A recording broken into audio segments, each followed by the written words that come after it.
What's going on, everybody? Welcome to DOOP By The River, the show where we follow everything Philadelphia Union. With the Union season only 4 days away, today we're going to do a preview of their MLS season coming up.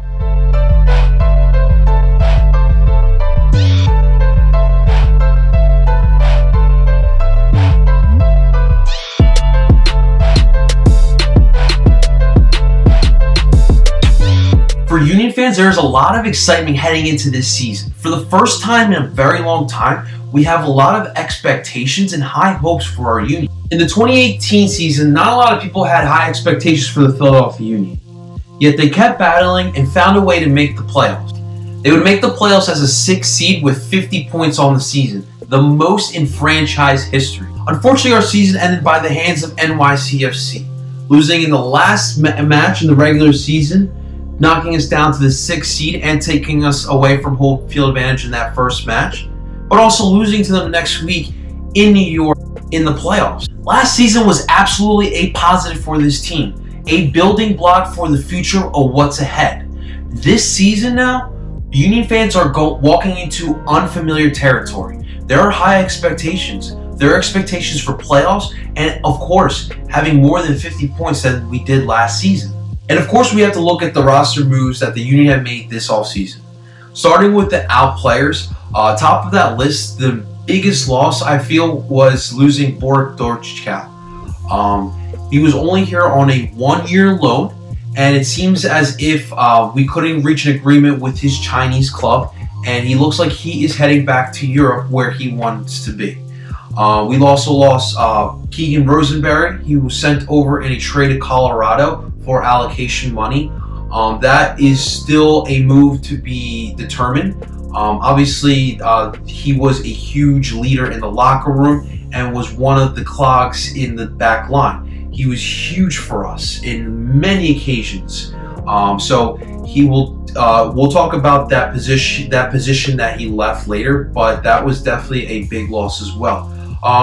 We lost Marcus Epps, who we didn't pick up his option. He is going on to New York Red Bull. Fabian Herbers got traded to Chicago Fire. And Jay Simpson, the Brit everyone loved to hate, is heading back home to England to 5th Division Leyton Orient. As far as the newcomers for the Union, on top of the list, this man needs no introduction. Marco Fabian comes over here to Philly from Eintracht Frankfurt, which was the huge signing not only for the Union, but for the MLS in general this offseason. As well, we got forward Sergio Santos Gomes from Audax Italiano in the Chilean leagues. He would come in to play forward. As well, we got Guy Wagner, a defenseman from Wolfsburg Kickers, a German 21-year-old international. And last but not least, Aurelien Collin, a guy who's been a MLS journeyman. He's coming from our rival NYRB. And of course, this guy is going to come in for some great veteran leadership as well. The Union absolutely won the offseason, replacing players with better players. You lose Jay Simpson, what do? You replace him with a 16-goal forward over in the Chilean league in Sergio Santos Gomes. Borek Dorchkow's not coming back. Who do you replace him with? A Mexican international, Marco Fabian, who's coming over from Bundesliga. You lose Keegan Rosenberry to a trade.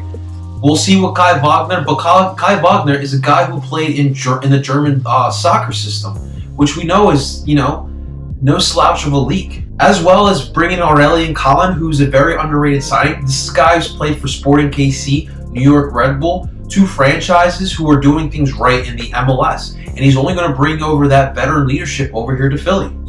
And when we look at the positional breakdown for the Philadelphia Union, of course, we got to start with the goalkeepers. And at the top, this man needs no introduction. Andre Blake. He's been our starting goalkeeper for the past 4 seasons, and he's going into his 5th season. This is a crucial year for him. He's been here he's going into his 5th season.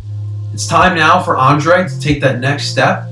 This guy, I would like to see him play at some sort of European league. And I believe we're going to see a huge season for Andre as he's playing with the best team he's played with in a Philadelphia Union uniform. And of course, this summer is the Gold Cup. And Andre Blake, of course, will represent his country, Jamaica, as the goalkeeper. So the question is, what will the Union do in his absence? He could miss up to a month. So the Union did actually go out and sign a backup goalie for that situation, of course. The Union are bringing over Carlos Miguel Colonel. He's a Brazilian goalkeeper who last played for RB Salzburg in the Austrian League. Obviously, Ernst Tanner is familiar with him. He did work under the RB systems, and he is familiar with Colonel. He should be a great addition and a great substitution for Andre Blake when he's over at the Gold Cup. But as well, behind Colonel, the Union have been making some homegrown signings this offseason, and one of the first ones was Matt Fries. He's a 18-year-old goalkeeper from the area here in Philadelphia, and the Union have high hopes for him as well. But obviously, he's still too young and cannot be plugged in right away. So he will be our third goalkeeper, and when the time comes, he will be ready. Now, looking at the back line, we got to start with the fullback position, because that's where the most questions are at. At the left fullback position, it's expected that Matt Rial get the start. He will miss some time, though, in the Under-20 World Cups come around May or June. So that'll be the time for Kai Wagner to shine. As well as Fabinho will also be on the roster, but he is looking like not to see a lot of minutes this season, as he is transitioning to be one of our next youth coaches. On the right side, it's expected we'll see Ray Gaddis over there. That is the position he's more comfortable with, the right fullback position. Until Olivier Mbazio can finally develop and take over that role. He has high expectations as well. When looking at the center back position, this is the strongest area for the Union. With the starting center backs, we have Mark McKenzie and Austin Trusty, two guys that are right now in the U.S. youth system. They'll more likely play in the U20 World Cup as well. Looking at the backups as well, starting with Jack Elliott, he's still a quality center back as well, going into his second season with us. And of course, like I mentioned, Aurelien Collin will be the backup as well. He'll bring his veteran leadership, and he knows a thing or two about the league. Midfield is where we start seeing a lot of changes in this squad.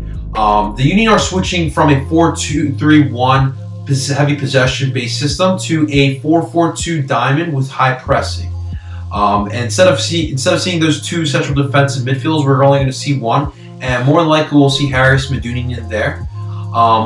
As far as the left midfielder goes, will be interesting to see, and that's probably going to come down to our first match in Toronto, see who's going to be the guy. I personally think it's going to be Derek Jones for right now, but there are some heavy talks that Brandon Aronson, our homegrown player, could possibly start there as well. On the right side, I believe that Alejandro Bedoya has concreted that position. That will be where we will see him the most. We can't also forget about Warren Crayvell as well. I think you're going to see him all over the midfield, from the left, right, and even the central defensive midfield to the sixth position. I believe we'll see him all over as well. At the number 10 position, that's where we will see Marco Fabian. I believe he's replacing Borek Dochkal. He's going to be dangerous this year. I believe our attack is going to flow through him. I expect a lot of assists and maybe a couple of long-range goals this year too, hopefully. Anthony Fontana is expected to have a big role as well. I expect him to be the backup behind Marco Fabian, and I want to see him learn as much as he can from Marco. This is the perfect situation for him. And up top, it's where it gets the most exciting. We are going to have two forwards this year, not just one, so it means more attack, hopefully. And there's after the CJ Sapong trade, there's a little less of a logjam. But the starting forwards, I believe we will see Fafa Piccolo and Sergio Santos Gomes up top to start it off. Those are the two guys I believe are the most explosive and give us the best opportunity to win. Obviously, we have Corey Burke. He had a great season last year, coming out of nowhere, and he's relatively a cheap option. So this is a big season for him. Let's hope he can play hard and get paid finally. We also have David Akam, who had a down season last year, mainly plagued with injuries, but this will be a big season for him to step up. He's going to get his opportunities, and he has to take advantage of those. And lastly, we have Kasper Brisbilko, who mostly we will see as a depth option. Obviously, Corey Burke will be joining Andre Blake in the Jamaican squad for the Gold Cup this summer, so expect him to get some quality minutes in the summertime.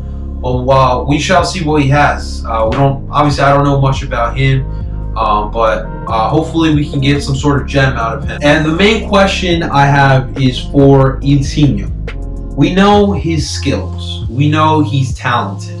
Obviously, fitness has been an issue for him. But will the Union play him in the midfield? Will they play him up top? He's pretty versatile, but the only issue is you're only going to get about 20-30 good minutes out of him. So I expect him this year to be a super sub, but I will be interested to see where Kirchen plays him in this new system for the Union. And the last thing we'll talk about with the roster, and probably the most important part, is our coach. And that's Jim Kirchen. He's heading into his 6th season as our coach now. It's a long time, and this is the make or break season for Jim, honestly. Making the playoffs isn't the standard anymore. We have made the playoffs 4 times in franchise history now. It's time to start winning playoff matches. For Kirchen, the goal is not only to make the playoffs, but to win that match. I'm a Kirchen guy. I'm a fan of him. But he's got to prove he is the right guy for us this season. And that'll only be determined by the wins. As far as how I see this season going, I believe the Union will be one of the better teams in the East. We're looking at a much weaker Eastern Conference. A lot of teams are going through turnovers. We've lost a couple stars in the Eastern Conference, and there's a couple of teams who just need to prove themselves. But in the end, I believe the Union will be an improvement from last season, obviously, but I will go over their positioning in my MLS predictions, but I wouldn't be surprised if the Union had 5 or 10 extra points from last season. So we're looking at 55 to 60 points for this team. And most years, that'll get you the 2nd or 3rd seed in the playoffs. And that's around where I see the Union doing. This is a quality squad. This is a squad with not only just depth, but this is a team that plays together. You know, if you follow the Philadelphia Union on any social media platform, you'll see how together this team is. They have each other's back. That's really important if you want to win. It doesn't matter what sport it is. But guys, that's my video. Like I said, I will be going more thoroughly with where I think the Union will finish in the Eastern Conference next season in my MLS Eastern Conference prediction video. But let me know what you guys think in the comments below. What will the Union do this season? Guys, if you're from Philadelphia or you like soccer in general, please support this channel. Give my channel a nice little subscribe and like the video, of course. But until then, guys, DOOP on.